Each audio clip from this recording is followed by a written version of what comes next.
الحمدللہ رب العالمین والصلاة والسلام علی محمد الامین فاعوذ باللہ من الشیطان الرجیم بسم اللہ الرحمن الرحیم۔ خواتین حضرات، اس وقت جو مذہبی بیانیہ مسلمانوں میں رائج ہے اس کا ماخذ استدلال وہ عظیم واقعہ ہوا جو رسالت بآب صلی اللہ علیہ وسلم کی بعثت کے بعد چشم فلک نے دیکھا۔ میں نے بڑی تفصیل کے ساتھ پچھلی نشستوں میں یہ بتایا ہے کہ وہ واقعہ کیا تھا، اس میں کیا حوادث پیش آئے،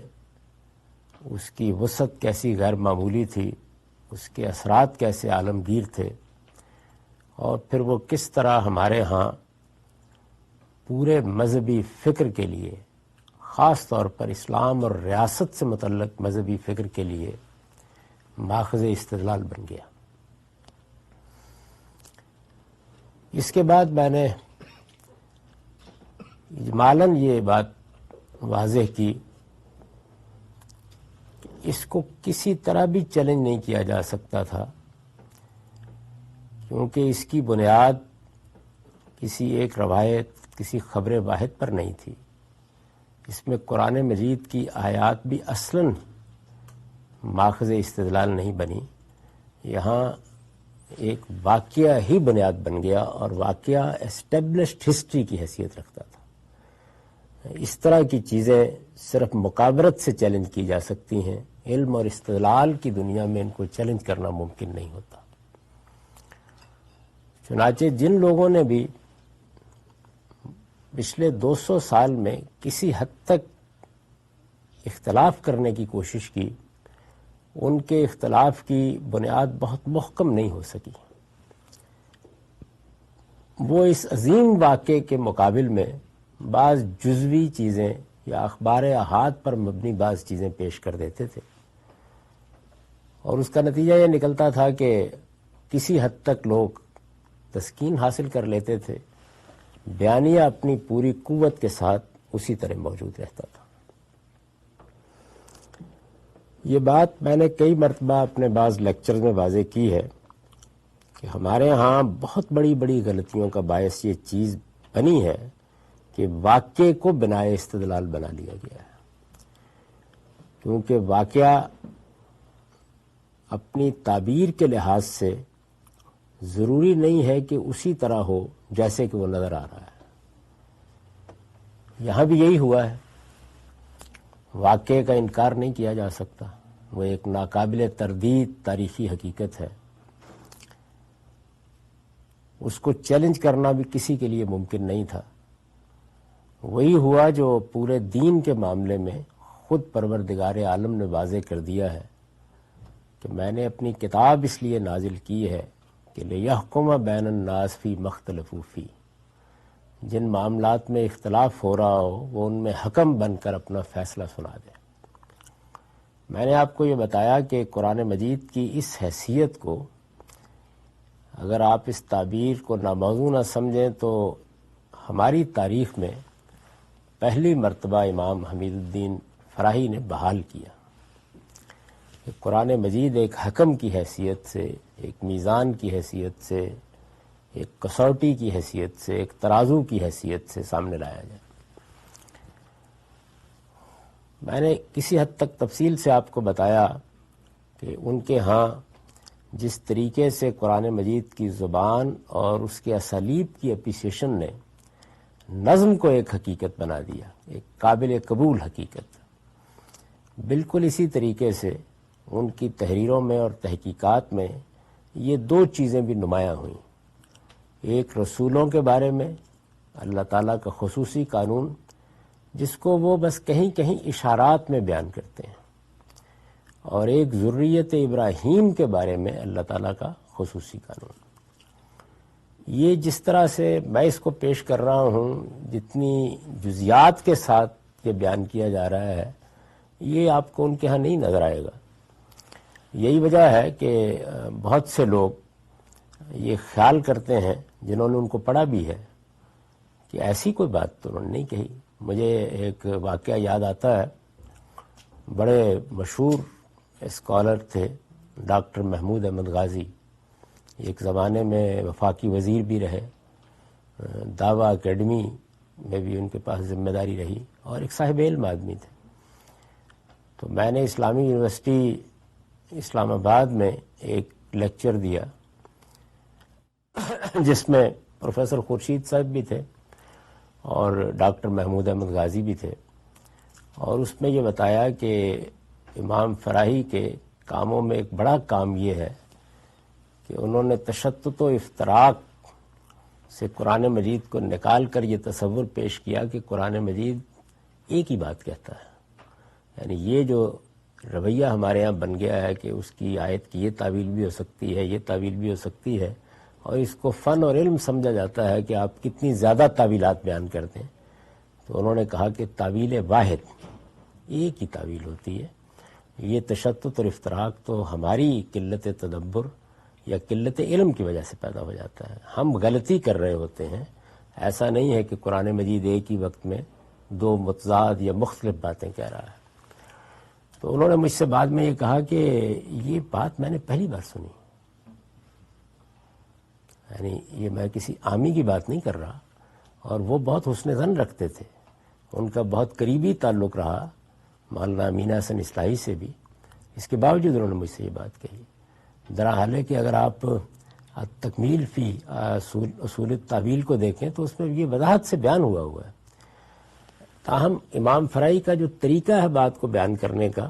وہ اطناب کا نہیں ہوتا، یعنی وہ تو کسی اسلوب کو واضح کرتے ہوئے، کسی آیت کے بارے میں گفتگو کرتے ہوئے بعض اوقات ایک جملہ لکھ جائیں گے جس پر ایک قاری توجہ بھی نہیں دے گا۔ تو اس وجہ سے میں نے آپ سے یہ عرض کیا ہے کہ اس میں کوئی شبہ ہی نہیں کہ ان دونوں قوانین کی طرف انہوں نے توجہ دلا دی ہے۔ یعنی اگر یہ کہا جائے کہ اس بریک تھرو کی پدا ان سے ہوئی ہے تو یہ بالکل ٹھیک ہے، لیکن اس کا یہ مطلب نہیں ہے کہ یہ اب جس صورت میں آپ کے سامنے ہے وہ ان کے ہاں موجود ہے۔ یعنی جس کو آپ پاسنگ ریفرنس کہتے ہیں، اس طریقے سے بعض جگہوں پر انہوں نے اس کی جانب اشارے کیے۔ ایک عام آدمی جو ان کے طریقے کو نہیں سمجھتا یا جس نے پوری طرح تدبر کے ساتھ ان کو نہیں سمجھا یا دقت نظر کے ساتھ ان کا مطالعہ نہیں کیا، وہ اس پر متنبع بھی نہیں ہوگا۔ یہ استاذ امام کے ہاں یہ چیز نسبتاً واضح ہو گئی ہے، یعنی جس طریقے سے انہوں نے نظم کے تصور کو، اور خاص طور پر قرآن مجید میں صورتوں کی ترتیب، ان کا توام ہونا یا گروپ، یہ معلوم ہے کہ امام فراہی نے جو صورتوں کے ابواب یا گروپ یا مجموعے متعین کیے ہیں وہ 9 ہیں، لیکن استاذ امام کے ہاں وہ 7 میں تبدیل ہوئے، اور پھر پہلی مرتبہ یہ استدلال بھی انہی کی طرف سے سامنے آیا کہ وَلَقَدْ آتَيْنَاكَ سَبْعًا مِنَ الْمَثَانِي سے در حقیقت یہی مراد ہے۔ انہوں نے اس کو بیان بھی کر دیا، بلکہ اس سے آگے بڑھ کر انہوں نے اس جانب بھی توجہ دلائی کہ قرآن مجید کے بارے میں یہ بات جو کہی گئی ہے بعض حدیثوں میں کہ یہ 7 احرف پر نازل ہوا ہے، اس سے بھی غالباً یہی مراد ہے۔ تو ایک طرح سے وہ چیز جو ایک تصور کی حد تک آ رہی تھی، یعنی صورت توام ہے، یہ بات بھی بہت دھیمے سروں میں امام فرائی کے ہاں آپ کو نظر آئے گی، لیکن اس طرح نہیں جس طریقے سے یہ تدبر قرآن میں پھر نمایاں ہوئی ہے۔ اور اسی طرح سے ابواب کا یا صورتوں کے مجموعوں کا تصور بھی موجود ہے، لیکن یہ اتنا پریسائز نہیں ہے، اس طرح نہیں ہے جیسے کہ ہوا۔ سورہ کا عمود کیسے بیان کرنا ہے یا اس کا مرکزی مضمون کیسے متعین کرنا ہے، اس میں بھی اگر آپ دیکھیں تو امام فرائی کے زمانے سے لے کر اب تک بہت فرق پڑا ہے، یعنی دیکھنا کیسے ہے اس سارے معاملے کو۔ اس میں ایسا نہیں کہ کوئی عمود تبدیل ہو جاتا ہے، لیکن وہ بات کیسے بیان ہونی چاہیے، یعنی کس طرح سے دیکھنا چاہیے، وہ کیا چیز ہے کہ جس کو سامنے لانا چاہیے، اس میں بھی آپ دیکھتے ہیں کہ بہت ڈیولپمنٹ ہوئی ہے۔ لیکن میں نے یہ عرض کیا تھا کہ استاذ امام کے زمانے تک بھی اطلاقی چیزیں نہیں وجود میں آئیں، یعنی ایک تصور پیدا ہو گیا ہے۔ وہ بھی جگہ جگہ توجہ دلاتے ہیں کہ نبی اور رسول میں یہ فرق ہے، اور رسول اس طریقے سے خدا کی عدالت بن کر آتا ہے، لیکن یہ کہ اس کا اطلاق کرنا ہے پورے کے پورے دینی تصورات پر، اور پھر یہ خود ایک قانون کے طور پر پریسیجن میں آ جائے، تعیین میں آ جائے، ہر پہلو سے واضح ہو جائے، یہ عمل وہاں بھی نہیں ہو سکا، اس لیے کہ وہ بھی قرآن مجید کی تفسیر کر رہے تھے۔ تو میرے ہاں آ کے پھر یہ ایک باقاعدہ قانون کی صورت اختیار کر گیا ہے۔ اس میں اگر آپ تقابلی مطالعہ کریں گے کسی وقت تو یہ اندازہ ہوگا کہ ایک چیز جو بہت ہی ابتدائی نوعیت کی تھی، جس میں بس اشارات ہی تھے، وہ بڑھتے بڑھتے کس طریقے سے پورے دین کے اندر ایک شاہ کلید کی حیثیت اختیار کر گئی ہے۔ اس میں بات کے بیان کرنے کے اسالیب بھی بدلے ہیں، اس کو پیش کرنے کا طریقہ بھی تبدیل ہوا ہے، اور خود اس کی بہت سی جزیات اور تفصیلات بھی جس طریقے سے اب میں آپ کے سامنے رکھ سکتا ہوں، یہ شاید میں بھی اس پوزیشن میں نہیں تھا کہ آج سے 25-30 سال پہلے اس طریقے سے رکھ سکوں۔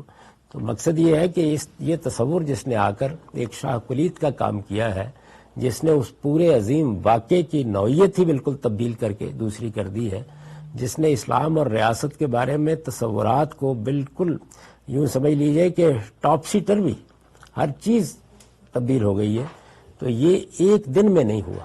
یا ایسے نہیں ہوا کہ اچانک کوئی الہام ہو گیا ہو، اس کے پیچھے ایک پوری تاریخ ہے، اور اس کے بعد یہ اس مقام تک پہنچا ہے جہاں اب آپ اس کو میری تصنیفات میں پڑھتے ہیں یا میری گفتگوؤں میں اس کو دیکھتے ہیں۔ اس میں جو کچھ ہوا ہے وہ یہ ہے کہ ایسا نہیں ہوا کہ ایک واقعہ تھا، وہ برائے استدلال بن رہا تھا، تو کچھ جزوی نوعیت کی چیزوں میں اس کی غلطی واضح کی گئی ہے یا واقعے کی نوعیت تبدیل کی گئی ہے۔ واقعہ اسی طرح ہے، اسٹیبلش ہسٹری اسی طریقے سے اس کی پشت پر کھڑی ہے، وہ ایک مانی ہوئی ایک مسلمہ بات ہے، وہ پہلے بھی تھی آج بھی ہے،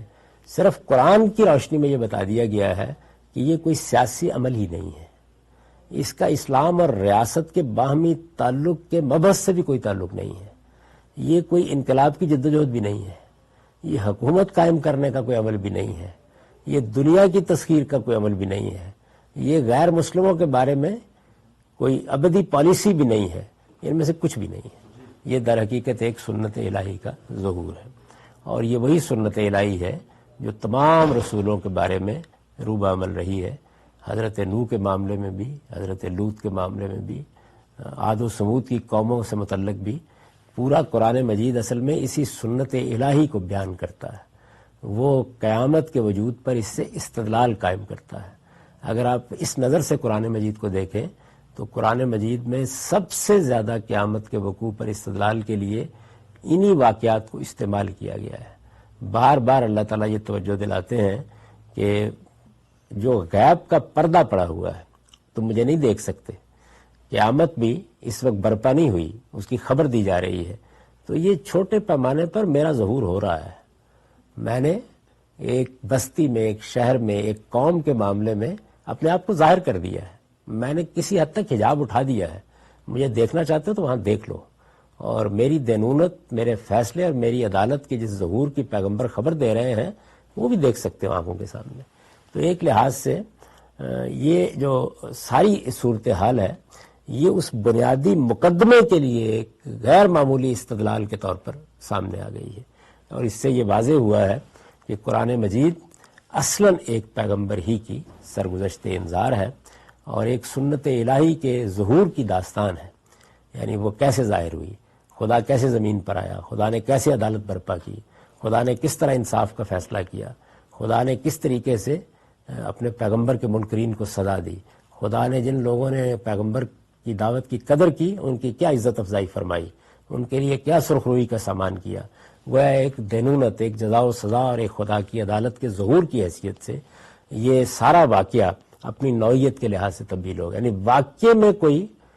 تبدیلی نہیں ہوئی، واقعہ ویسے کا ویسا ہی ہے، اس کے سارے اجزاء بھی اسی طرح موجود ہیں، لیکن اس کی نوعیت تبدیل ہو گئی، یعنی یہ معلوم ہوا کہ یہ جو کچھ ہوا ہے وہ نہیں ہے جس طرح کہ اس کو عام طور پر سمجھا جا رہا تھا۔ اس کے بعد میں اس پوزیشن میں تھا کہ اب میں اسلام اور ریاست سے متعلق ان تمام پہلوؤں کا جائزہ لوں جو عام طور پر اس پہلے یا رائج بیانیے کے نتیجے میں لوگ سمجھتے ہیں، سب کا جائزہ لوں۔ میری کتاب میزان میں بھی اور دوسری تصانیف میں اور اسی طریقے سے میرے لیکچرز میں بھی یہ قانون تو واضح کیا جا رہا تھا اور اس نے بڑی حد تک لوگوں کو متوجہ بھی کر لیا تھا. بہت سی جگہوں پر لوگ اس کو اس طرح دیکھنے بھی لگ گئے تھے. علمی حلقوں میں بھی اس نے ایک سوال پیدا کر دیا تھا. مجھے ابھی تک یاد ہے کہ میں نے جب قانون دعوت پہلی مرتبہ لکھی اس وقت ابھی یہ میزان کے حصے کے طور پر نہیں آئی تھی. تو اس میں مسلمانوں کی تاریخ میں پہلی مرتبہ دعوت کو تقسیم کر دیا گیا تھا. یعنی دعوت، تبلیغ، یہ تو ایک لفظ ہے اور عام طور پر اس سے پہلے وہ اسی معنی میں بولا جاتا تھا کہ ہر مسلمان پر دعوت کی ایک ذمہ داری ہے، اس کو یہ ایسے انجام دینا ہے. یہی طریقہ تھا. تو جب پہلی مرتبہ میں نے یہ بتایا کہ نہیں، ایسا نہیں ہے، لا یکلف اللہ نفسا الا وسعہا کے اصول کے تحت اللہ تعالیٰ نے دعوت کی ذمہ داری سب لوگوں پر یکساں نہیں ڈالی. یہ فرد پر اور طریقے سے ہے،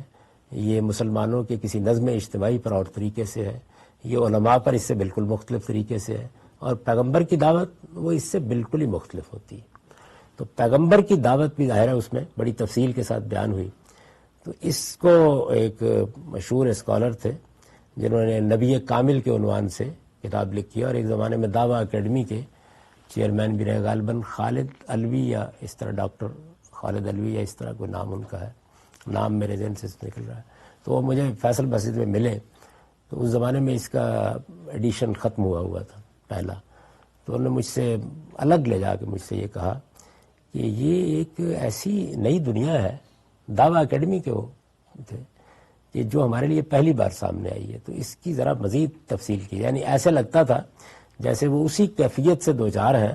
جس کو استاد امام کی وفات پر پروفیسر خورشید نے اپنے مضمون میں بیان کیا ہے. جو مضمون ترجمان القرآن میں انہوں نے لکھا ان کی وفات پر، اس میں ان کی ابتدائی زندگی کے واقعات بیان کیے اور بہت سے اپنے ساتھ تعلق کی داستان بھی بیان کی. اور آخر میں یہ لکھا کہ انہوں نے بہت سی جو آراء اب یہ تدبر قرآن کی تصنیف کے دوران میں ظاہر کی ہیں، ان کے بارے میں میرا تبصرہ یہ ہے کہ ان کو دماغ مانتا ہے، دل قبول نہیں کرتا. تو ایسا ہوتا ہے بعض اوقات کہ استدلال اپنا فیصلہ سنا چکا ہوتا ہے اور دماغ کے لیے اس کو رد کرنا ممکن نہیں ہوتا، لیکن انسان پہلے سے موجود تصورات کا اسیر ہی رہتا ہے اور بعض اوقات واقعتاً دل نہیں مانتا کہ اچھا ایسا ہو گیا ہوگا، یا حقیقت میں دعوت ایسے نہیں ہوتی جس طرح کی تھی. تو اس لحاظ سے تو یہ قانون اتمام حجت بھی علمی اور فکری دنیا میں اپنی ایک جگہ بنا رہا تھا. لیکن اس کے باوجود لوگوں کے اندر بعض اوقات یہ تنبؤ نہیں ہوتا کہ وہ خود اس کا اطلاق کر ڈالیں. تو مجھے یہ خیال ہوا کہ اس کا اطلاق مجھے خود ریاست سے متعلق تمام تصورات پر کر کے بتا دینا چاہیے کہ اس سے کتنا بڑا فرق واقع ہوا ہے اس سارے معاملے میں. وہ اگرچہ کوئی آدمی میزان کا تدبر کے ساتھ مطالعہ کرے گا تو اس پر بھی واضح ہو جائے گا، لیکن جس وقت آپ صورتحال کو سامنے رکھ کے اطلاق کر کے دکھاتے ہیں تو چیز کو سمجھنا زیادہ آسان ہو جاتا ہے، یا وہ عام آدمیوں کے لیے بھی قابل فہم ہو جاتی ہے. یہی وجہ ہے کہ میزان پر کوئی اس طرح کا رد عمل نہیں ہوا، لیکن جس وقت میں نے اس کا اطلاق کر کے دکھایا تو پھر مسلمانوں کے پورے علم نے اس کے خلاف اپنا رد عمل ظاہر کیا. اور وہ مضامین اب آپ پڑھ سکتے ہیں. مجھے بتایا گیا کہ 50 کے قریب مضامین ہیں اور اس میں بڑے بڑے علماء نے بھی لکھا ہے اور دوسرے دانشوروں نے بھی لکھا ہے، اس پر ایک نظر ڈالی جا سکتی ہے. اس وقت میں جو آپ کے سامنے یہ اپنی تحریر کی وضاحت کر رہا ہوں، اسلام اور ریاست ایک جوابی بیانیہ، اس کا یہ پس منظر ہے. یعنی اس کے وجود میں آنے کا باعث اصل میں وہی چیز ہوئی ہے جس کی طرف میں نے اشارہ کیا کہ پہلے ماخذ استدلال کی نوعیت تبدیل ہوئی ہے، اس کے بعد پھر یہ ممکن ہو سکا ہے کہ اس کا اطلاق آپ تمام دوسرے تصورات پر بھی کر دیں. میں اس کو اسی طریقے سے پڑھاؤں گا جس طریقے سے میں نے میزان کی تدریس کی ہے اور اس کے ساتھ ساتھ وضاحت کرتا جاؤں گا. اس کی تمہید میں نے لکھا ہے کہ اس وقت جو صورتحال بعض انتہا پسند تنظیموں نے اپنے اقدامات سے اسلام اور مسلمانوں کے لیے پوری دنیا میں پیدا کرتی ہے، یہ اسی فکر کا مولود فساد ہے جو ہمارے مذہبی مدرسوں میں پڑھا اور پڑھایا جاتا ہے اور جس کی تبلیغ اسلامی تحریکیں اور مذہبی سیاسی جماعتیں شب و روز کرتی ہیں. اس کی میں تفصیل کر چکا ہوں. یعنی میں آپ کو بتا چکا ہوں کہ ہمارے مذہبی مدرسوں میں جو بیانیہ پڑھایا جاتا ہے وہ کیا ہے. اس کے بنیادی نکات بھی میں نے متعین کر کے واضح کر دیے اور یہ عرض کر دیا تھا کہ صرف وہی نکات نہیں ہے، نکات تو اسلام اور ریاست سے متعلق اور بھی ہیں بعض، لیکن بنیادی نکات یعنی جو فرق پیدا کر رہے ہیں وہ وہی 5 نکات ہیں جن کی وضاحت اس سے پہلے ہو چکی ہے۔ اسلامی تحریکیں اور مذہبی سیاسی جماعتیں، ان کا سارا لٹریچر حقیقت میں اسی بیانیے پر مبنی ہوتا ہے، یعنی یہ ضروری نہیں ہے کہ وہ اس کو اس فقہی اسلوب میں بیان کریں۔ آپ سید قطب کی تحریریں اگر پڑھیں یا عبد القادر اودا کی تحریریں پڑھیں یا اسی طریقے سے بعض دوسرے مفکرین کی تحریریں دیکھیں، بلکہ مولانا سید ابو اللہ صاحب مودودی کی بھی بہت سی تحریریں دیکھیں، تو آپ کو یہ اندازہ ہوگا کہ اس میں فقہی اسلوب بہت سی جگہوں پہ نہیں اختیار کیا گیا، ایک دوسرے اسلوب میں وہی بیانیہ ظاہر ہوتا ہے، وہی سوسائٹی کے لیے ایک دعوت بنتا ہے، ایک پیغام بنتا ہے۔ لیکن اس کا جو کلاسیکی فقہ کی تعبیرات کے ساتھ تعلق پیدا ہوتا ہے، میں نے توجہ دلائی تھی کہ ہمارے برادر عزیز مولانا عمار خان ناصر نے جہاد پر اپنی کتاب میں اس کی پوری داستان بیان کر دی ہے، یعنی انہوں نے ایک طرف یہ بتا دیا ہے کہ کلاسیکل فقہ میں یہ کن کن مراحل سے گزرا ہے، اور دوسری جانب پھر مولانا سید ابو اللہ صاحب مودودی نے اس کی پریزنٹیشن کو جو صورت دی ہے اس کا ربط بھی بڑی حد تک واضح کر دیا ہے۔ تو یہ جو میں نے لکھا ہے کہ جو ہمارے مذہبی مدرسوں میں پڑھا اور پڑھایا جاتا ہے، اور پھر جس کی تبلیغ اسلامی تحریکیں اور مذہبی سیاسی جماعتیں شب و روز کرتی ہیں، تو اس میں یہ فرق ہے، یعنی جب وہ مدرسوں میں پڑھایا جائے گا تو وہاں پر وہ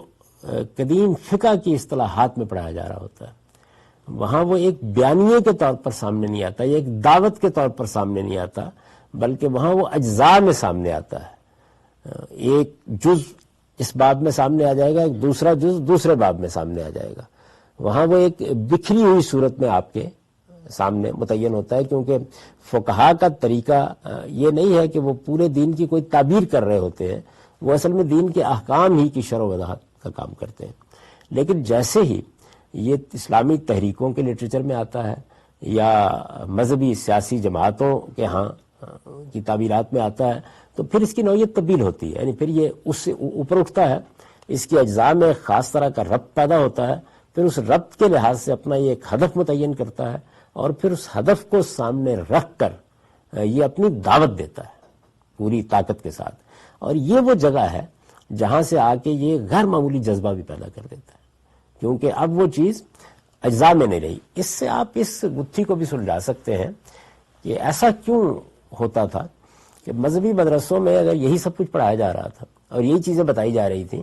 تو پھر اسلامی تحریکوں کے ساتھ یا مذہبی سیاسی تحریکوں کے ساتھ مدارس کا ربط اس طرح کیوں نہیں نمایاں ہوا؟ اس کی وجہ یہی ہے، یعنی وہاں پر بھی ایک نوعیت کا شفٹ موجود ہے، وہ اس سے آشنا نہیں ہے کہ اس کو ایک باقاعدہ تعبیر کی صورت دے کر اس کا ایک ہدف اور نصب العین متعین کر کے اس کو دعوت بنانا ہے، وہاں وہ چیز نہیں ہے۔ تو آپ کہہ سکتے ہیں کہ وہ آتش خفتہ ہے وہاں پہ، یہاں پر وہ دعوت بنی ہے۔ اور پھر تیسرے مرحلے میں آ کر جب ہماری اسٹیبلشمنٹ نے اور عالمی سطح پر امریکہ نے یہ فیصلہ کیا کہ وہ مذہبی جذبے کو اپنے سیاسی مقاصد کے لیے استعمال کرے گا، تو پھر آپ یہ کہہ سکتے ہیں کہ آتش فشاں بن گیا، یعنی یہ آتش خفتہ تو تھی لیکن وہاں پر اجزاء میں بکھری پڑی تھی، جیسے آپ راکھ میں کوئلے دبا کے رکھ دیں، موجود ہے،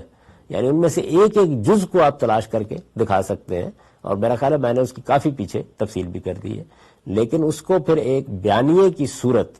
دینے کا عمل اسلامی تحریکوں نے کیا، اور اس سے آگے بڑھ کر اس کو ایک عملی آتش فشاں میں بدل دیا اس اقدام نے۔ اس کو میں نے تعبیر کیا ہے کہ یہ اسی فکر کا مولود فساد ہے، یعنی یہ کوئی خیال نہ کرے کہ یہ جو اس وقت فساد پیدا ہو گیا ہے، اس وقت جو کچھ ہمارے سامنے آ رہا ہے، یہ کوئی ایسی چیز ہے کہ جو کسی معاشی عمل سے پیدا ہو گئی ہے، یہ غربت سے پیدا ہو گئی ہے، یا اس کے اسباب میں فلاں اور فلاں چیزیں ہیں، یا ایک وقتی نوعیت کی چیز ہے، یا کچھ لوگوں کے دماغ میں کوئی سودا سما گیا ہے، ایسا نہیں ہے۔ اس کے پیچھے وہ فکر موجود ہے، اور وہ بڑا یعنی جس طرح کہ میں نے آپ سے عرض کیا، بڑا غیر معمولی فکر ہے، اس کی بنیادیں بڑی محکم بنیادیں ہیں، اور اس کو جس چیز سے استدلال کی بنیاد میں اٹھایا گیا وہ کوئی معمولی چیز نہیں ہے۔ میں نے دیکھا تھا کہ آپ حضرات کے لیے بھی ایک نئی دنیا پیدا ہو گئی تھی جب میں نے اس کے ماخذ استدلال کو واضح کیا ہے کہ وہ کس جگہ پر کھڑا ہے۔ اس کے مقابل میں اسلام کا صحیح فکر کیا ہے؟ یعنی اب دو ہی صورتیں ہو سکتی تھی نا، ایک صورت یہ ہو سکتی تھی کہ یہی اسلام کا صحیح فکر ہے، اب تک تو یہی صورت ہے. جب آپ مذہبی علماء سے یہ کہتے ہیں کہ وہ اس دہشت گردی کے خلاف آواز کیوں نہیں اٹھاتے, وہ ان کو روکتے کیوں نہیں, تو آپ یہ دیکھتے ہیں کہ وہ اس کے لیے آمادہ نہیں ہوتے. یعنی وہ اس کے جز پر تبصرہ کرتے ہیں, اقدام کے کسی پہلو کو غلط قرار دیتے ہیں, یا اس طرح کے شرائط و حدود کے ساتھ گفتگو کرتے ہیں کہ یہ اسرائیل میں ٹھیک ہے, یہ افغانستان میں بھی ٹھیک ہے, وہاں پر تو غیر ملکی آ گئے ہیں, پاکستان میں ٹھیک نہیں ہے, یا اور اس طرح کی چیزیں. یعنی جو اصل اس کی بنیاد ہے اس کو وہ کبھی زیر بحث نہیں لاتے, اس لیے کہ ان کے نزدیک اسلام کا صحیح فکر وہی ہے. تو اگر تو اسلام کا صحیح فکر وہی ہے جس بیانیے کی میں شرح و وضاحت کر چکا ہوں, تو پھر میرا خیال ہے کہ ایک مخلص مسلمان کی حیثیت سے میرا اور آپ کا بھی یہی فرض ہے کہ ہم کو پھر صرف وہیں کھڑے ہو کے بات کرنی چاہیے, کہیں تدبیر میں کوئی غلطی تو نہیں ہو رہی. پھر طالبان کو یا القاعدہ کے لوگوں کو مذمت کا ہدف نہیں بنایا جا سکتا, ان کے جذبے سے انکار نہیں کیا جا سکتا, ان کی صحت فکر سے بھی انکار نہیں کیا جا سکتا. صحت عمل زیر بحث آئے گی, یعنی کسی چیز کے بارے میں. اس میں بھی اگرچہ بدقسمتی یہ ہے کہ یہ جرت نہیں کی جا سکی ہمارے مذہبی حلقوں کی طرف سے کہ وہ یہ بات ایسے ہی کرتے جس طرح کہ میں کر رہا ہوں. یعنی اگر ان کا موقف یہی تھا تو وہ یہ کہتے کہ جس مذہبی فکر پر یہ کھڑے ہیں, جو اہداف یہ اپنے بیان کر رہے ہیں, جو انہوں نے اپنے لیے شریعت کے اصول متعین کیے ہیں, جو چیز ان کے لیے اس عظیم اقدام کا باعث بن رہی ہے, وہ فکری لحاظ سے بالکل ٹھیک ہے اور ہم اس کے ساتھ کھڑے ہیں, پوری طاقت کے ساتھ کھڑے ہیں. لیکن ہم یہ سمجھتے ہیں کہ انہوں نے تدبیر میں غلطی کی ہے, اور تدبیر کی یہ غلطی متعین طور پر یہ ہے, اس کے غلط ہونے کے دلائل یہ ہیں, اور یہاں ہم بھی بات کر رہے ہیں. تو یہاں پر بھی اس طرح کا کنفیوژن نہ ہوتا جو پیدا کر دیا گیا ہے. یہ بات اس طریقے سے نہیں کہی جا رہی,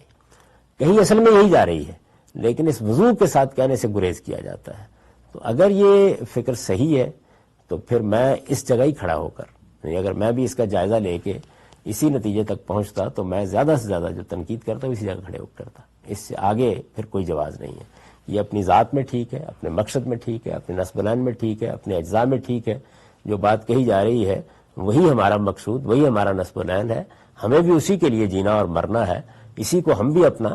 آدرش سمجھتے ہیں. لیکن اس میں ان نوجوانوں سے یا ان لوگوں سے یہاں ایک تدبیر کی غلطی ہو رہی ہے. پھر یہ بات وضوح کے ساتھ قوم کو بتانی چاہیے تاکہ اس بیانیے کی صحت پر بھی قوم کا اعتماد پیدا ہو, اور تدبیر کی غلطی بھی جہاں ہے وہ واضح کی جا سکے. سب لوگوں کے اندر پھر جو تحریک پیدا کرنی چاہیے وہ بھی یہی کہ تدبیر کی غلطی کو روکنے کی کوشش کی جائے. یعنی وہ اگر آپ بہت غور کر کے دیکھیں گے تو پھر کوئی مذہبی یا علمی یا فکری غلطی نہیں ہوگی, وہ ایسی غلطی ہوگی کہ آپ نے جانا ہے تو آپ بس لے لیجیے, جانا وہی ہے. ایک آدمی بھاگتا ہوا چلا جا رہا ہے, آپ کہتے ہیں کہ پیدل دوڑ رہے ہو, یہ بھی کوئی طریقہ ہے اتنا فاصلہ طے کرنے کا؟ تو زیادہ سے زیادہ آپ یہی بات کہہ سکتے ہیں, اس سے آگے کچھ نہیں کہہ سکتے. لیکن جس طرح کہ میں نے ابھی آپ کو بتایا کہ امام محی الدین فراہی نے جس طریقے سے صورتحال کو الٹ دیا, یعنی ایک نئی دنیا پیدا کر دی,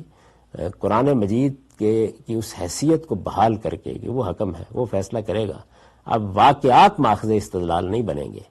اخبار ماخذ استدلال نہیں بنیں گے, اخبار خود اس کی محتاج ہیں کہ ان کو اس کتاب کی روشنی میں دیکھا جائے کہ یہ کیا کہہ رہا ہے. اس لیے کہ مذہب کے معاملے میں تو حکم کی حیثیت اسی کو حاصل ہے, اور پھر وہ قرآن مجید کی زبان بیان کو جس طریقے سے سمجھتے ہیں اور جس طرح سمجھانے میں کامیاب ہوئے, اس سے فی الواقع وہ حکم کی حیثیت سے نمودار بھی ہو گئے. یعنی اس کی یہ حیثیت پوری طرح سامنے آ گئی. جب سامنے آئی تو اس کا اطلاق اس سارے مذہبی فکر پر بھی کرنا ناگزیر ہوا.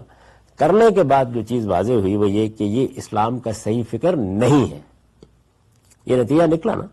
یہ اسلام کا صحیح فکر نہیں ہے. پھر اسلام کا صحیح فکر کیا ہے؟ تو یہ سوال میں نے اٹھایا ہے.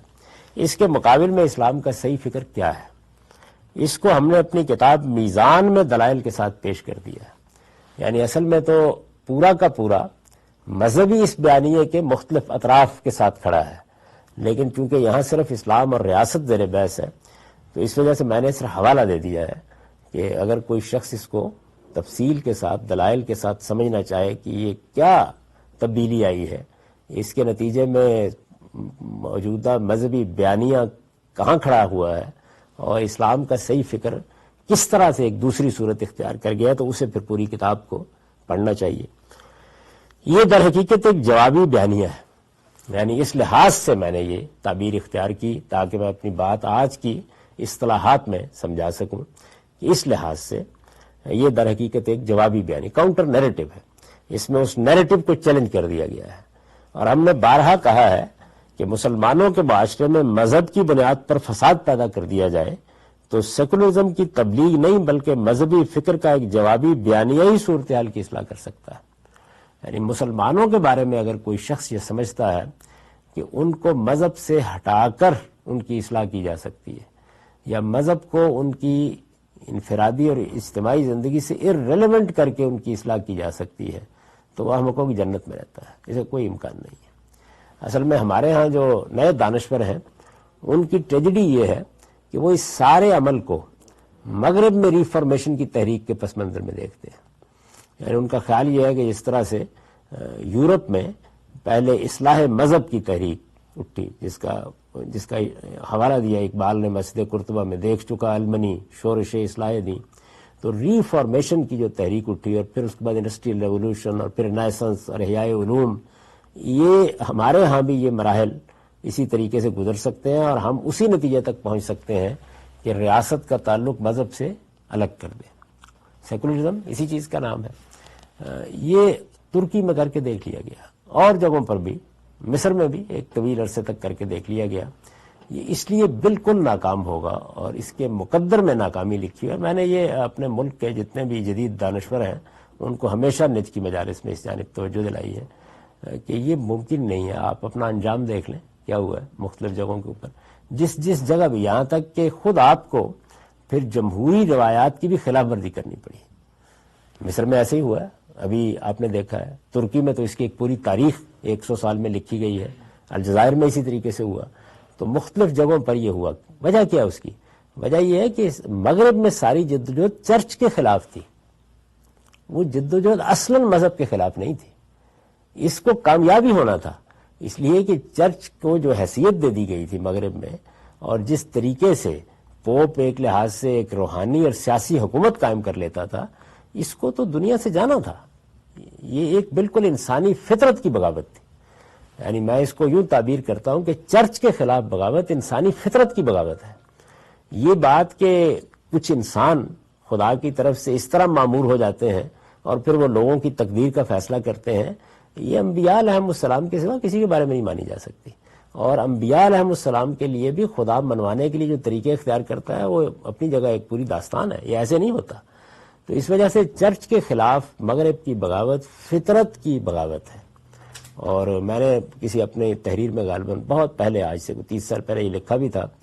کہ اس بغاوت میں تو ہمیں بھی اپنا خون دینا پڑتا تو ہم اس کے لیے حاضر تھے، اس لیے کہ اس کو ختم ہونا ہی تھا. لیکن مذہب تو انسانی فطرت ہے. تو اب جب اس کو آپ اس کی جگہ سے ہٹانے کی کوشش کریں گے جہاں وہ فطری طور پر کھڑا ہے، تو پھر اصل میں آپ فطرت کے خلاف بغاوت کر رہے ہوں گے. تو یہی وجہ ہے کہ جہاں جہاں یہ کوشش کی جاتی ہے وہاں پر یہ بغاوت نمایاں ہو کے سامنے آ جاتی ہے. پھر اس چیز کو غور سے نہیں دیکھا گیا کہ جب کسی مذہب کے کسی کانٹینٹ کو آپ نہیں مانتے یا انکار کرتے، ایک یہ کہ انفرادی طور پر کسی آدمی نے نہیں مانا، وہ تو ہوتا رہے گا، دنیا جب تک قائم ہے. جب آپ کسی مذہب کے ریپرزنٹیٹو کی حیثیت سے اس کے بارے میں یہ فیصلہ کرتے ہیں تو اس کے لیے مذہبی اتھارٹی ہوگی. یہ کوئی دنیاوی اتھارٹی کے بس کی چیز نہیں ہے. مسیحیت میں شریعت کا خاتمہ یہ کسی دنیاوی اتھارٹی نے نہیں کیا، یہ سینٹ پال نے کیا ہے. یعنی اگر آپ مسیحیت کی تاریخ سے واقف ہیں تو وہاں پر ایک مذہبی اتھارٹی ہے جو اس سے پہلے یہ کام کر چکی ہے. یعنی انہوں نے تورات کی شریعت کو الگ کر دیا، درا حالانکہ انجیل جگہ جگہ یہ کہہ رہی ہے کہ حضرت مسیح اسی شریعت کے پیرو ہیں. وہ کہتے ہیں پہاڑی کا آواز تو شروع یہیں سے ہوتا ہے کہ میں تورات کو مکمل کرنے کے لیے آیا ہوں، میں اس کو منسوخ کرنے کے لیے نہیں آیا. تو یہ جو مسیحیت کا معاملہ ہے وہاں ایک مذہبی اتھارٹی پہلے سے شریعت کو الگ کر چکی ہے. یہ معاملہ اسلام میں تو نہیں ہوگا. جب لوگ قرآن پڑھیں گے، جب لوگ اپنے مذہب کا مطالعہ کریں گے، یعنی آپ پابندی لگا دیں گے اس پر. کمال اتاترک بھی زیادہ سے زیادہ کیا کر سکے؟ میرا خیال یہ ہے کہ فائدہ مند کام کر دیا انہوں نے اگر نتیجے کے لحاظ سے دیکھیں. انہوں نے کہا کہ ترکی میں قرآن پڑھو، پڑھا گیا نا. پھر یعنی پہلے پڑھا ہی نہیں جا رہا تھا، اس کے نتیجے میں اور پڑھا گیا. تو جب وہ پڑھا جائے گا تو اس میں کس جگہ سے آپ یہ کہیں گے کہ جہاں وہ احکام دے رہا ہے، جس طریقے سے وہ مسلمانوں کو ان کے نظم اجتماعی سے متعلق ہدایات دے رہا ہے، اس کے بارے میں کیا کہیں گے؟ یہی وجہ ہے کہ جس جگہ پر بھی سیکولر ذہن کے لوگ گفتگو کرتے ہیں تو آپ دیکھ سکتے ہیں کہ ان کے پاس کوئی استدلال نہیں ہوتا. یعنی وہ جس جگہ سے بات کر رہے ہوتے ہیں وہ زیادہ سے زیادہ جگہ ہوتی ہے کہ دیکھیے اس کے نقصانات یہ ہیں، مغرب نے یہ فائدہ حاصل کر لیا ہے، اس سے ترقی کا دروازہ کھل گیا ہے، یہ باتیں کرتے ہیں. لیکن جس وقت ایک آدمی جا کے اپنے مذہب کو دیکھے گا، جب ایک مسیحی نے یہ بات سنی اور اپنے مذہب کو جا کر دیکھا تو وہ تھا ہی چند اخلاقی تعلیمات اور اس کا مجموعہ. یعنی مذہب کو تو وہیں سے دیکھے گا نا، ان کے مذہب کو دیکھا ہی پاپائیت کے ادارے میں جا رہا تھا، تو وہیں سے جا کے ان کو معلوم ہو گیا. ہمارے ہاں کا جب کوئی آدمی یا جو مسلمان دیکھے گا تو ہو سکتا ہے کہ کچھ چند لوگ آپ کی بات مان لیں، لیکن مسلمانوں کا اجتماعی ضمیر اس کو پوری طاقت سے رد کر دے گا، کوئی امکان نہیں. تو میں نے ان لوگوں کو یہ بتانے کی کوشش کی کہ اس کو تھوڑی دیر کے لیے چھوڑ دیجئے کہ آپ اس کو مانتے ہیں یا نہیں مانتے، اس کو بھی الگ کر دیں. لیکن میں آپ کو یہ بتا دیتا ہوں کہ تدبیر کے لحاظ سے بھی اگر آپ اپنی تدبیر سے بھی مخلص ہیں تو یہ غلط طریقہ ہے جو آپ اختیار کر رہے ہیں. اس کا نتیجہ کبھی بھی آپ کے حق میں نہیں نکلے گا، کبھی بھی نہیں نکلے گا. تو اس وجہ سے کوئی چارہ اس کے سوا نہیں کہ یا تو جو بیانیہ اس وقت رائج ہے، دیانتدار انسان کی حیثیت سے آپ یہ کہیں کہ مذہب کا بیانیہ یہی ہے اور یہ ہمیں قبول نہیں ہے، یہ دیانتداری ہوگی، ہمیں قبول نہیں ہے. تو پھر مسلمان آپ کے بارے میں فیصلہ کر لیں گے جو انہوں نے کرنا ہے. اور اگر آپ یہ سمجھتے ہیں کہ یہ بیانیہ غلط ہے تو پھر ادھر ادھر کی باتوں سے اصل میں یہ بیانیہ رد نہیں ہونا. اس کے اندر بڑی طاقت ہے، اس کے پیچھے پوری تاریخ کھڑی ہے، اس کے پیچھے مسلمانوں کا 12 صدیوں کا علم کھڑا ہے، یہ رد نہیں ہونا. پھر آپ کو اسی سطح کے اوپر بتانا پڑے گا کہ اسلام کا صحیح بیانیہ یا صحیح فکر کیا ہے، یہ بتانا پڑے گا. تو میں نے یہی چیز ہے جس کو واضح کرنے کی کوشش کی ہے. یہ در حقیقت ایک جوابی بیانیہ، کاؤنٹر نیریٹو ہے، اور ہم نے بارہا کہا ہے کہ مسلمانوں کے معاشرے میں مذہب کی بنیاد پر فساد پیدا کر دیا جائے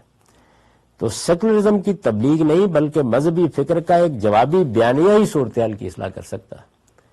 یعنی یا آپ کو جو موجودہ بیانیہ ہے اس کو ماننا پڑے گا اور یا اس کے جواب میں مذہبی فکر کا کوئی بیانیہ پیش کرنا پڑے گا. اس کے اندر اگر طاقت ہوگی، استدلال ہوگا، تو پھر وہ ایک جوابی تحریک کی بنیاد بنے گا اگر ہوگی. لیکن اگر آپ مجرد یہ بات کہیں کہ سیکولرزم بڑا کامیاب تجربہ رہا ہے، اس کو اختیار کر لیا جائے،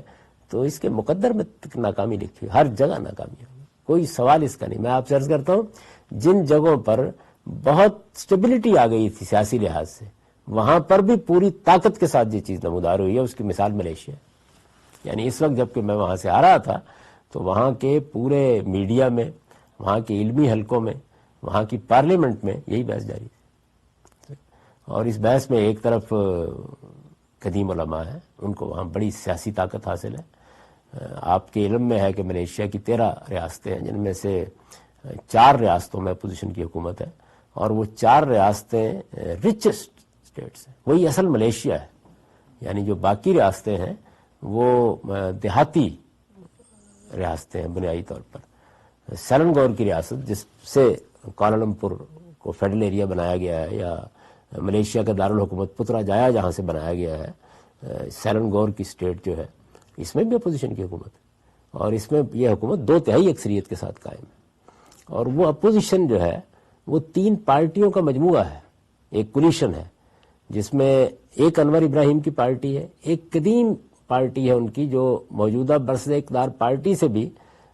پرانی تھی ایک لحاظ سے، اور جس پارٹی نے پھر سنگاپور میں جا کے اقتدار سنبھالا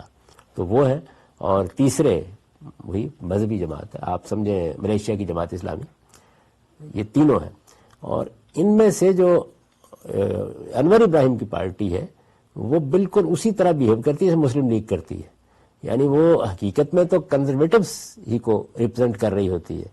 تو اس کے لیے بس میں نہیں ہوتا کہ وہ ان کے مقابل میں کھڑے ہو کے یہ کہے کہ آپ غلط کر رہے ہیں، اور کولیشن کا حصہ بھی ہیں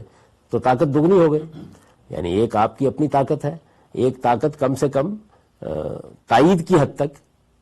یا آپ کہتے ہیں مجبوری کی تائید کی حد تک بھی آپ کے ساتھ کھڑی ہے. تو ایک چھوٹی سی طاقت ہے نا جو آپ کا کے مقابلے میں ہے. یہ صورتحال وہاں موجود ہے. اور اس وقت حدود کی بحث، یعنی بہت بڑے بڑے پوسٹر مدرسوں میں لگے ہوئے ہیں جن میں بقول ان کے، یعنی میں تو کہتا ہوں نا 5 جرائم کی سزائیں بیان ہوئی ہیں، وہ 7 کہتے ہیں، تو 7 کی وہ ایک تفصیل بیان ہو رہی ہے، اور آپ اندازہ ہی نہیں کر سکتے کہ کتنے بڑے پیمانے پر لوگ اس سے متاثر ہیں، کتنے بڑے پیمانے پر، یعنی یہ چیلنج بنتا جا رہا ہے خود سارے نظم کے لیے۔ اس کا مطلب یہ ہے کہ مسئلے سے آنکھ نہیں چرائی جا سکتی، مسئلے سے صرف نظر نہیں کیا جا سکتا۔ ملیشیا کا معاملہ یہ نہیں ہے کہ جو آپ اپنے ملک میں محسوس کرتے ہیں، یعنی ایک قوم ایک ڈیولپڈ نیشن کی حیثیت اختیار کر گئی، اس میں انفراسٹرکچر ورلڈ کلاس انفراسٹرکچر وجود میں آ گیا، لوگوں کے یہاں کو اس طرح کی غربت بھی نہیں ہے، آبادی کا بھی وہ سیلاب نہیں ہے، 2.5-3 کروڑ کی کل آبادی ہے، ایک اچھا بڑا ملک ہے، یعنی وہ سب چیزیں میسر ہیں۔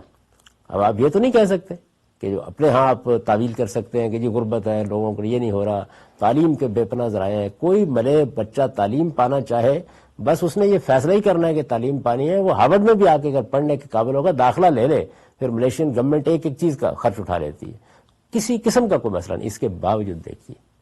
کتنی طاقت کے ساتھ یہ چیز نمودار ہوئی ہے۔ تو یہ بات میں نے سمجھانے کی کوشش کی کہ مذہب کی بنیاد پر مسلمانوں کے معاشرے میں اگر کوئی فساد پیدا ہوگا تو یا تو آپ کو اس فساد کے پیچھے جو مذہبی فکر ہے اس کو مان کر گفتگو کرنی ہوگی، اور یا اگر آپ اس کو نہیں مان رہے، اس کو چیلنج کر رہے ہیں، تو پھر اس کے مقابل میں آپ کو کوئی جوابی بیانیہ پیش کرنا ہوگا۔ تو اس وقت اگر آپ پاکستان میں یہ کشمکش دیکھیں، وہاں پر بھی میں دیکھ رہا ہوں، ملیشیا میں بھی، باقی ملکوں میں بھی دیکھیں، تو صورتحال یہی ہے کہ جو عام طور پر اگر سیاسی لحاظ سے آپ دیکھیں تو ہر معاشرے میں، ویسے ہمارے ہاں جو سیاستدان ہیں وہ سیاسی سائنس کو بھی پوری طرح نہیں جانتے ہوتے، یعنی وہ تبدیلی کا نعرہ لگا دیتے ہیں، انہیں معلوم نہیں ہوتا کہ سیاست ہے کیا چیز۔ تمام معاشرے جو ہیں ان میں 60 سے 70% کنزرویٹوز ہوتے ہیں، یہ برطانیہ میں بھی ایسے ہی ہے، یہ امریکہ میں بھی ایسے ہی، دنیا بھر میں ایسے ہی ہوتا ہے، یعنی تھوڑا بہت فرق ہوتا ہے۔ 25-30% سے زیادہ لبرلز نہیں ہوتے، ہو ہی نہیں سکتے، خدا پیدا ہی نہیں کرتا۔ یعنی اس کا تعلق بالکل ایسے ہے جیسے عورتوں اور مردوں کا توازن اللہ تعالیٰ کبھی نہیں بگڑنے دیتے، تو ایسا ہی ہے۔ آپ یہ میرا موضوع نہیں سکتا، میں ورنہ میں بتاتا کہ کیوں خدا پیدا نہیں ہونے دیتا اس کو۔ اس کے بعد جو نظریاتی لوگ ہوتے ہیں، یعنی جیسے عورتیں اور مرد ایک تعداد میں پیدا ہوتے رہتے ہیں نا، آپ مداخلت نہ کریں تو 51-52% کے تناسب میں پیدا ہوتے رہتے ہیں، یعنی اللہ تعالیٰ اس تناسب کو خود قائم کیے ہوئے ہیں۔ بالکل اسی طریقے سے جو نظریاتی لوگ اللہ تعالیٰ پیدا کرتا ہے 5 سے 10%، کسی معاشرے میں 10% بھی اگر ہو جائیں بہت غیر معمولی بات ہے، اس سے زیادہ نہیں ہوتے، ممکن ہی نہیں ہوتے۔ اسی وجہ سے نظریاتی جماعتیں ہوتی ہیں وہ ہمیشہ اس غلط فہمی میں مبتلا رہتی ہیں کہ لوگوں کی تائید ہم کو حاصل ہو جائے گی۔ تو نتیجہ اس کا کیا نکلتا ہے؟ نتیجہ اس کا یہ نکلتا ہے کہ جب آپ سوسائٹی کے ساتھ سیاسی سطح پر بھی کوئی بات کر رہے ہوتے ہیں تو نظریاتی لوگ یہ لیڈ کرنا شروع کر دیتے ہیں، اور کنزرویٹیوز عام طور پر موجود بیانیے ہی کے ساتھ کھڑے ہوتے ہیں، یعنی وہ اس سے انحراف کرنے کے لیے تیار نہیں ہوتے۔ چنانچہ اس کا جو لازمی نتیجہ نکل یہ ہے کہ آپ جو مذہبی فکر کا نیا بیانیہ لائیں گے تو اس کو بڑی محکم بنیادوں پر استوار کر کے لائیں گے، آپ بتائیں گے لوگوں کو کہ اس کی کیا نوعیت ہے، اور بڑی کمٹمنٹ کے ساتھ پھر اس کو واضح کریں گے۔ اس سے ایک دنیا تبدیل ہوگی تو تب آپ کا ملک تبدیل ہوگا، یہ ورنہ ہو نہیں سکتا، ممکن نہیں ہے کسی طریقے سے۔ تو اس کو میں نے یہاں بھی واضح کیا ہے کہ مذہبی فکر کا ایک جوابی بیانیہ ہی صورتحال کی اصلاح کر سکتا ہے۔ اب میں نے اگرچہ آپ کو بتا دیا ہے کہ اس جوابی بیانیے کے پیچھے کم و بیش اب 100 سال کا فکری کام ہے، لیکن اس کے باوجود یہ اپنی پریسائز صورت میں تو اب سامنے آیا نا۔ خود میں نے اس کو یہاں آنے سے چند مہینے پہلے بالکل یوں سمجھے نکات کی صورت میں مرتب کر کے اپنی قوم کے سامنے پیش کرنے کا کام کیا ہے اب، اور اس میں بھی میں اس تفصیل میں نہیں جانا چاہتا کہ لوگوں نے کیا کردار ادا کیا، نہ میرا یہ موضوع ہے اس وقت۔ صرف آپ کو یہ بتانا چاہتا ہوں کہ اس کی کیا اہمیت ہے، کیا نوعیت ہے اس کی۔ جب تک اس نوعیت کی کوئی چیز کا صحیح شعور نہیں پیدا ہو جائے گا، باقی جتنی چیزیں ان میں آپ گریز اور فرار کے راستے اختیار کرتے ہیں، اور یہ ہر ملک میں پیش آئیں گی، ہر جگہ پیش آئیں گی۔ اس کا جواب یہ نہیں ہے جو عام طور پر ہمارے دانشور دیتے ہیں، اس کا جواب مذہبی بیانیہ ہی ہے۔ میں نے لکھا کہ اس کی تفصیلات کے لیے تو ہماری اس کتاب ہی کی طرف رجوع کرنا چاہیے، لیکن اس کا جو حصہ اسلام اور ریاست سے متعلق ہے، اس سے بتانا یہ مقصود ہے کہ یہ جو ایک نیا پیراڈائم وجود میں آیا ہے، جو نیا سوچنے کا انداز وجود میں آیا ہے، اس کے اثرات صرف اسلام اور ریاست ہی پر نہیں پڑے، اور بھی بہت سی جہتوں میں گئے ہیں۔ یعنی میں نے آپ لوگوں کی نشستوں میں بے شمار سوالوں کے جواب دیے ہیں اور سینکڑوں لوگوں کو دیے ہیں اس سفر کے دوران میں. یہاں پر بھی میرا خیال ہے 500 700 800 کے قریب لوگ شریک ہوئے ہیں مختلف مجالس میں، ان سب کو دیے ہیں. تو آپ نے دیکھا ہوگا کہ میرا اپروچ بالکل ایک دوسری جگہ سے ہوتا ہے ہر معاملے میں، تو اس کا اثر ہر چیز پر پڑا ہے. لیکن اس وقت جو چیز زیر بحث ہے وہ صرف اسلام اور ریاست کے مباحث ہے. لیکن اس کا جو حصہ اور اسلام اور ریاست سے متعلق ہے اس کا ایک خلاصہ ہم یہاں پیش کر رہے ہیں. یعنی اگر آپ نے اس کو اس کے پورے مالہ مال ہے کے ساتھ سمجھنا ہے تو پھر تو ایک دوسری دنیا میں ہی جانا پڑے گا، اور میں اس کی تفصیلات میزان میں کر چکا ہوں. لیکن جو ریاست اور اسلام سے متعلق ہے وہ بس خلاصے کی حد تک یہاں چند نکات میں زیر بحث ہے. یہ پس منظر میں نے آپ کو اس کا بتا دیا ہے. اس کے بعد اب آگے ان نکات پر گفتگو ہوگی، وہ ہم اگلی نشست میں کریں گے. اقول قولی ھذا واستغفر اللہ لی ولکم ولسائر